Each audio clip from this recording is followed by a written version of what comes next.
This morning we are visiting Portugal.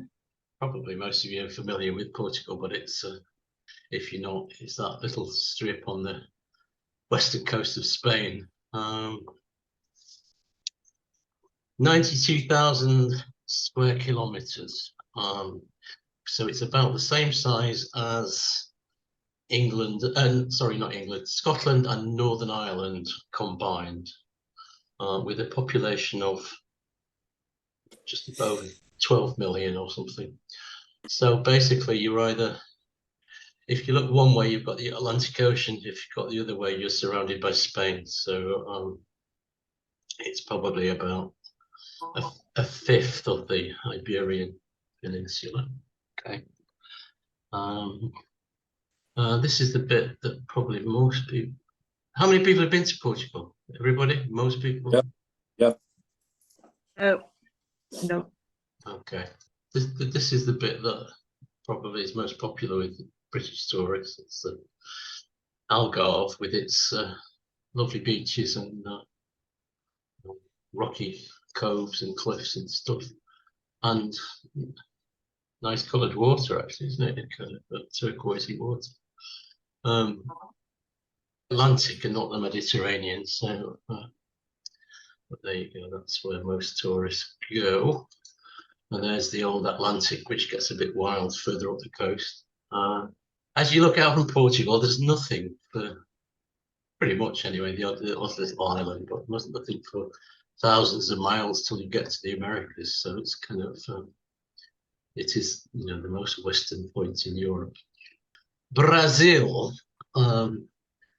is like population of 200 and something million people who mostly speak Portuguese. So although Portugal is a small country, it has a lot of influence in terms of language around the world. There are some countries in Africa that still speak Portuguese, somewhere in the Indies, because of empires and colonies and all the rest of it. But Brazil is the largest Portuguese speaking country.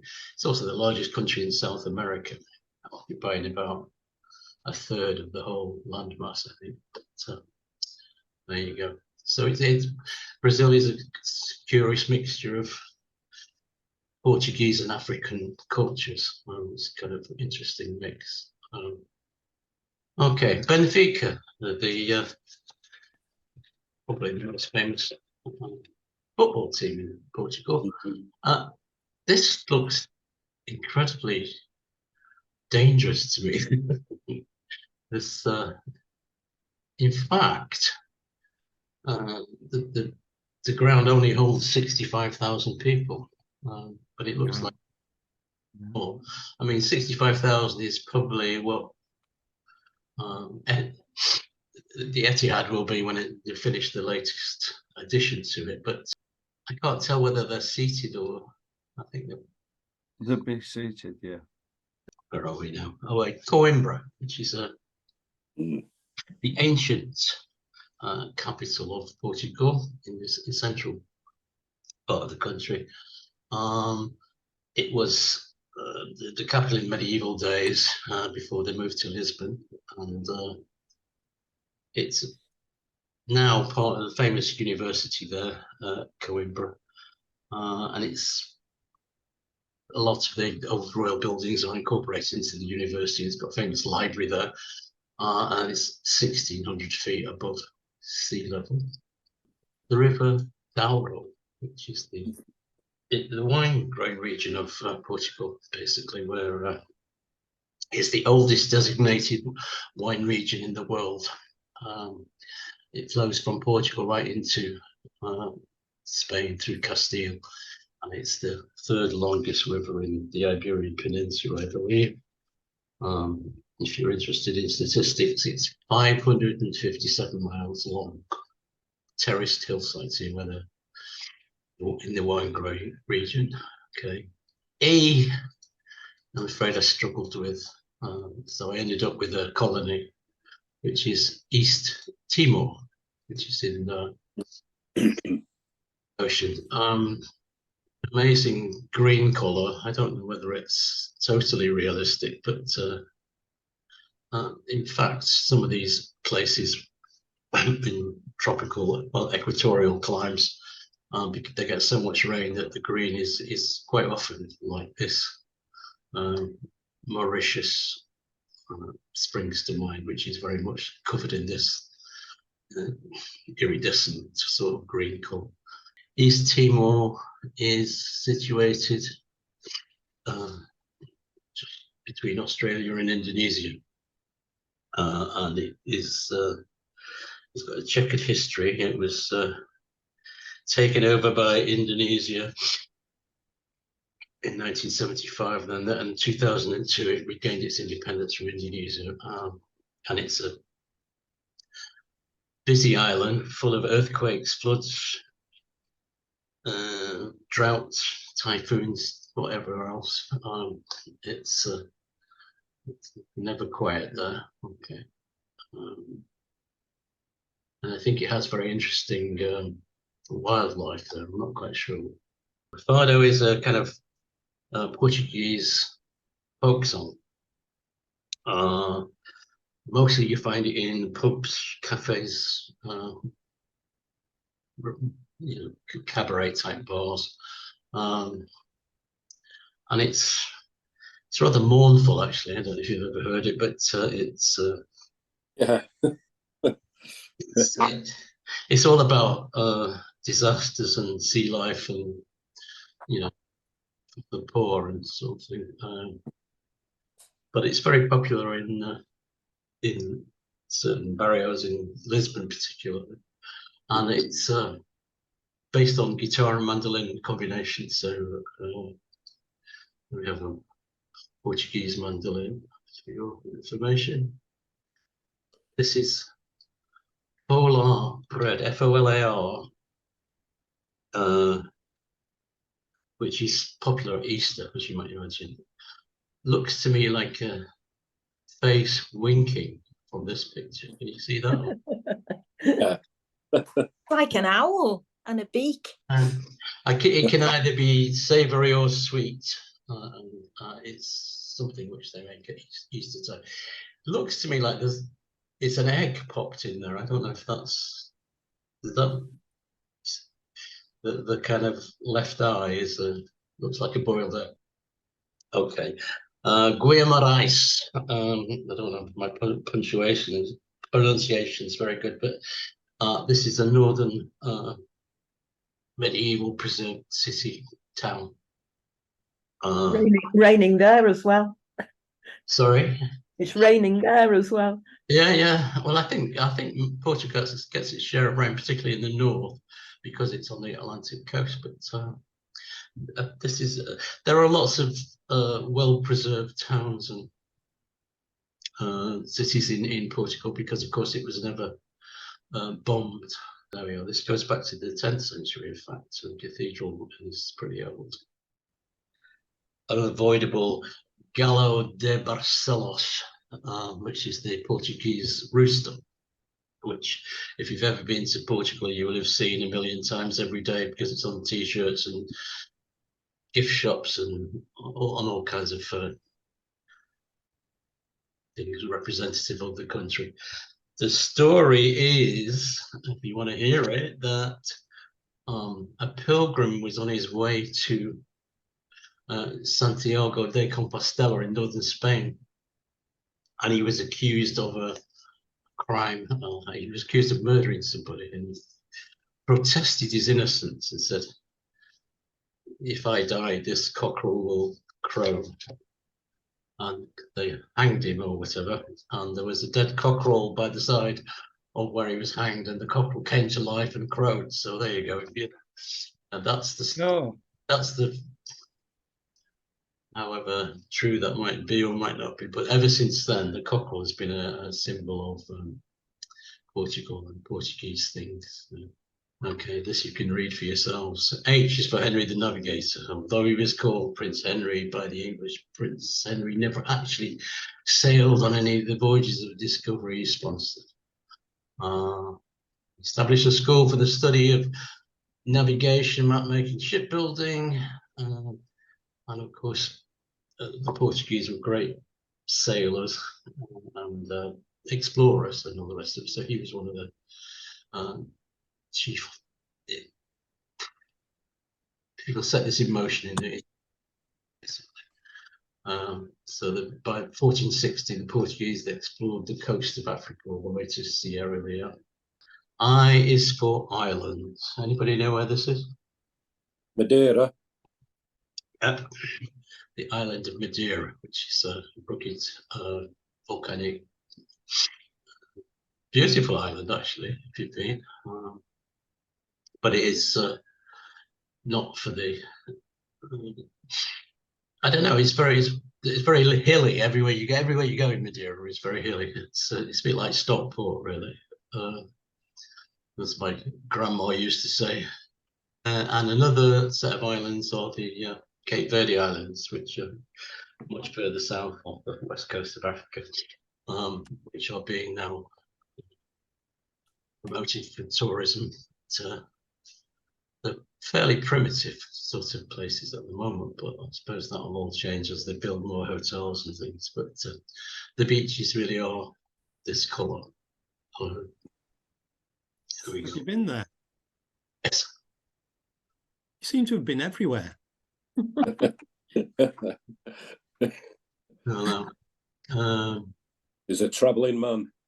Yeah, don't take him on in a geography quiz. Okay. J I struggled with. This is jugo, which is juice, which if you're ever thirsty in Portugal, you begin to buy yourself some juice. And then there's a game called Jogo de Malha, which is I don't know, it's kind of a combination discus throwing and but you need wooden pins, and these discs looks quite dangerous to me if you've got in the way of it, you know. But I suppose it's a kind of variation on bowls and that kind of thing, knocking pins down. K is for king.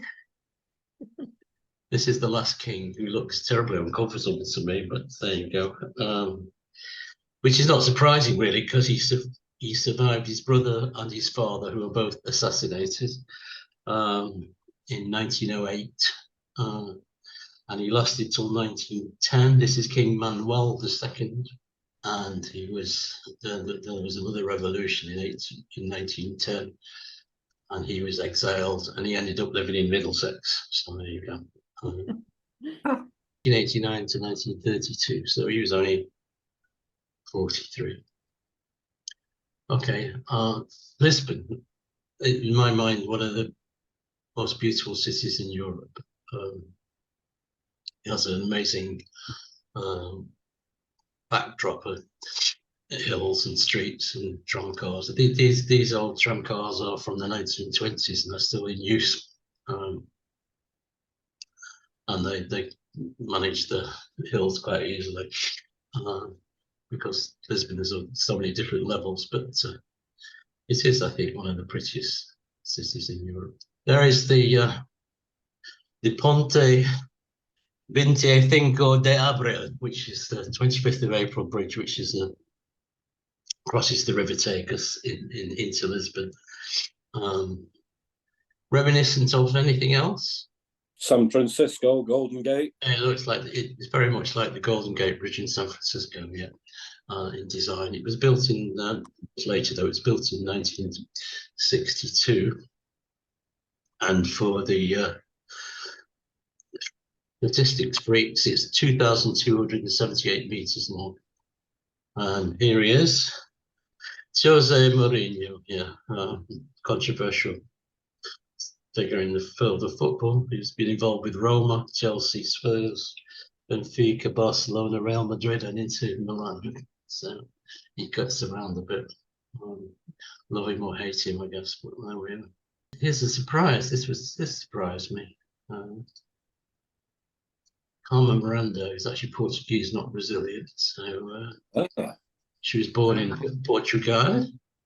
So I like you very much. She was person in the movies in 1930s and early 40s.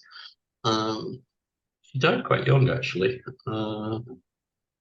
She died in 1955, aged 46.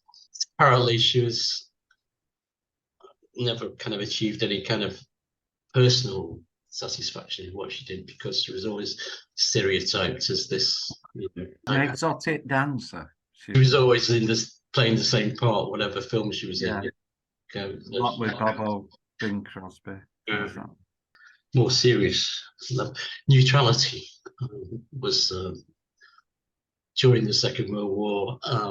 Declared itself neutral. They had a treaty with the Great Britain. It declared itself as neutral, so it was a kind of bit of a melting pot for. It was one of the last places of escape for people trying to get away from the Nazis. So kind of like lots of people went through Lisbon, particularly. Lisbon was a mess of spies from all sides, all kind of trying to find information out from each other. It was more favourable to the Allies than to the Axis, but it was neutral until 1944. But because of the treaty with the UK, it allowed the Royal Navy to use Madeira as a base, so which was helpful in the war effort. And also in 1940, something like 2,500 people from Gibraltar were allowed to escape to as exiles to Madeira. So there we go. This is the northern city of, well, I've got it down as Oporto, but sometimes it's called Porto. But I'd never been there, I hasten to add, which is the place I've always wanted to go to, but we've never actually got around to it. So it's, as I say, Lisbon is the biggest city, but Porto is the second one, and it is in fact the home of port wine. So if you like a nice drop of port, Porto is the place to go to. Yeah, and if you can see the various, there's white port, which is made from white grapes. Tawny port, which is a kind of youngish type port, and then the rubies, which are the more mature types. In Portugal, this white port particularly is an aperitif, and you can have it with ice, and it's quite nice. Okay, peri peri chicken, peri peri peppers, I should say, which very popular. I think. Oh, you see that quite a lot in the UK now with Nando's, is it? The chain of. Yeah, we do. Yeah. Their signature dish is peri peri chicken, which looks a bit like this, or it's supposed to look like this anyway. And the peppers are hot, but not like massively hot. They're kind of like, spicy rather than burning your throat. This is a very popular dish. Q, oh yeah, Q is a struggle as well. Oh yeah, Queluz Palace.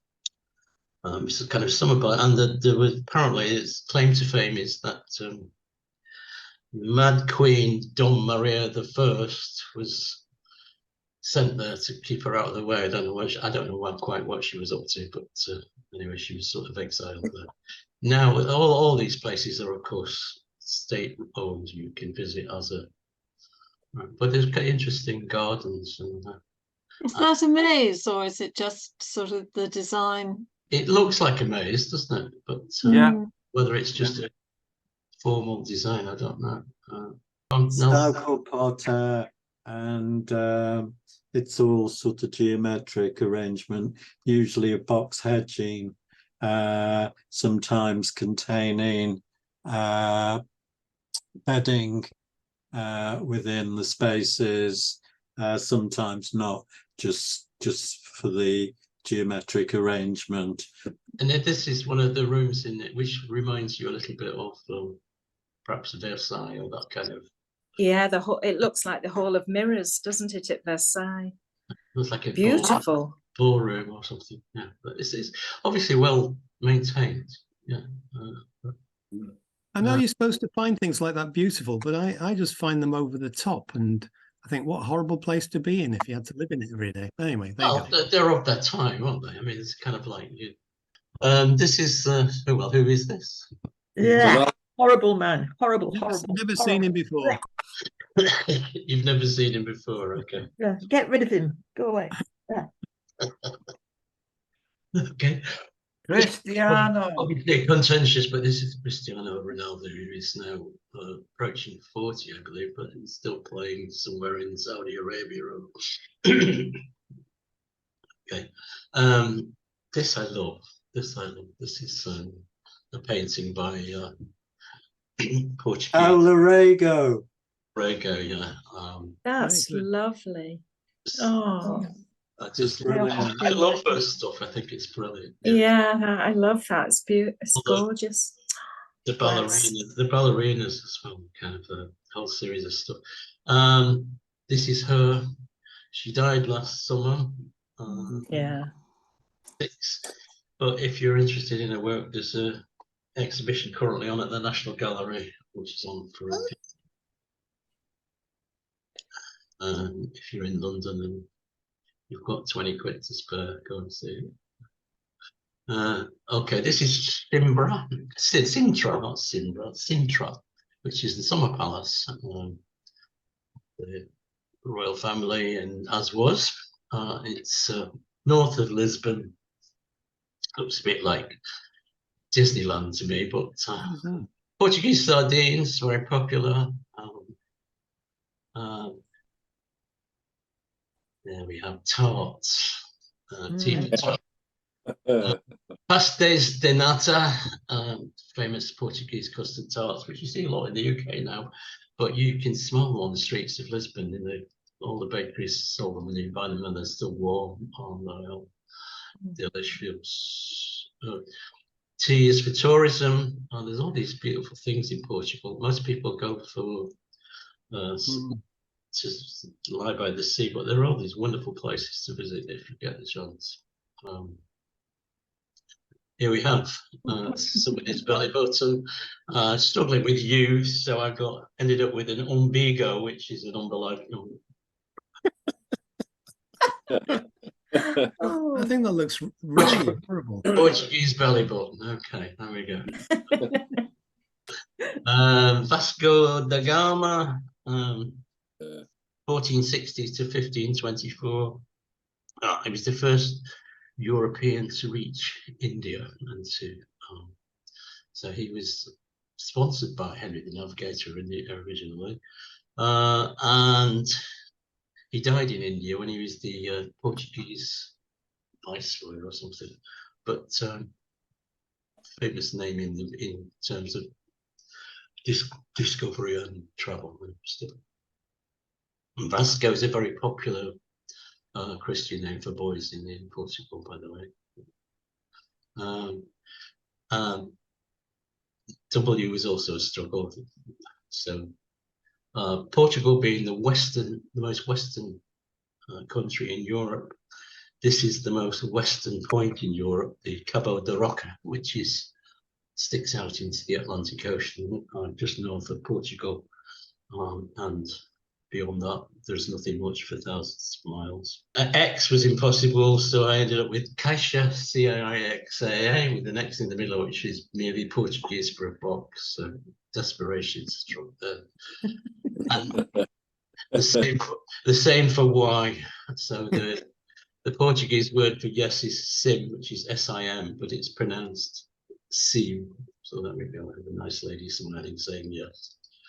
And Z was also impossible because everything beginning with Z in Portuguese is pinched from somewhere else. So Zaire was a country which was not particularly Portuguese, but it's close to Angola and Mozambique, which were Portuguese influenced. Okay, so and finally, the word zodiaco is the zodiac. So there we go. I've kind of rather mashed up the last bits, but anyway, there we are. That's That's all I have to present for you today. So That was great. Thank Great. you. Yeah. Nice one. Nice one. I enjoyed that. Yes. Lovely. Are they friendly in Portugal, Graham? are we what? Are they friendly? Yeah, Yes. they are. Yeah. I They think say hello. They say hello. Portuguese, to their Portuguese baby. are lovely. Lovely. But I think the Spanish are very friendly too. But They're very, very British, aren't the Portuguese? Because of yeah, There's a lot of English spoken there. the same time limit, same time zone, aren't we? It's the Oh, same that's time right. Yeah. zones. Oh, is it?